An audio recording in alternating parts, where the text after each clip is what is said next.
Okay, here we are, Matthew Russell Lee, Inner City Press, here at the Southern District of New York Courthouse, today, Wednesday, August 14th, 2024. On the Trump docket? Well, sort of on the Trump docket. We've been covering this subpoenas to Rudy Giuliani here in New York. This one springs from one of the January 6th cases, Smith versus Giuliani. Smith? No, this was Trump. Anyway, it's a case out of DDC, and Giuliani has been served with a subpoena. But they filed the proof of service. A Kevin Doe refused to give his last name at Rudy's residence, took the service. So we're still over it, and we're still covering it. Speaking of Doe, last night we reported the filing of an anonymous lawsuit, Doe versus Intel. The complaint wasn't even up yet, but now we can report that the case involves a former IDF, Israeli Defense Force, soldier, now working for Intel, who said that his superior, his supervisor, was celebrating anti-Semitism and Hamas. So we'll have to see. The case has been wheeled out this morning to Judge Etkin, and we're going to be covering it. Yes, we will cover the case. Now, on a lighter note, yesterday we covered, I just sort of checked it out for the checking it out, McSweeney versus Cohen. Now, it's not Michael Cohen, it's Andy Cohen of Bravo, NBC, Real Housewives fame. We covered Real Housewives just because it was here in SDNY when Jen Shah was sentenced, and she was sentenced.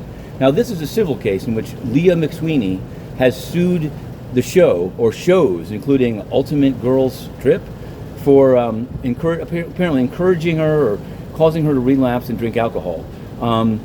Interestingly, this is why I'm reporting this here. The lawyer for the show said, the defendant's lawyer, there are many defendants, said that this is covered by the First Amendment, and then that you couldn't make shows if performers could sue for relapsing, and that it's akin to an anti-SLAPP lawsuit, that it should be treated seriously, these chilling effect on them. Now, Inner City Press had a recent experience with a SLAPP suit.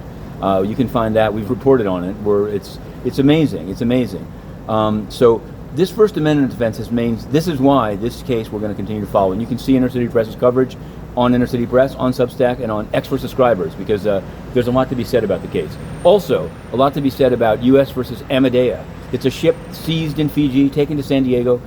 Yesterday we reported on it, but after that we did a filing. We sent in a request to unseal stuff, and lo and behold, some things were unsealed, including the government's letter saying that the claimant, Kudenatov, was the deputy to Igor Sechin, who they described as the second most feared man in Russia. You can guess who they mean by the first. They don't name it in the letter, though. That's DOJ for you. The UAE stuff is not out yet, but we're going to continue to blast away on that. And on these various fronts, both yesterday in the Security Council, the outgoing ambassador of Israel gave quite a speech. We put some of it up. But the reality is that the UN is a sinkhole where they keep out their critics, and they can barely get a quarter-filled briefing room of their supporters, and it's in total decay and decline. But we've applied to re-enter. Melissa Fleming, an American citizen, has received letters from major American firms pro bono, Quinn Emanuel, Dwayne Morris, and hasn't answered at all because she's gone native. She's gone native just like the dictators. It's a little Pyongyang on the East River. But we'll continue to beat on that door. But for now, we're going into the SDNY to cover some 10 a.m. cases. To be continued.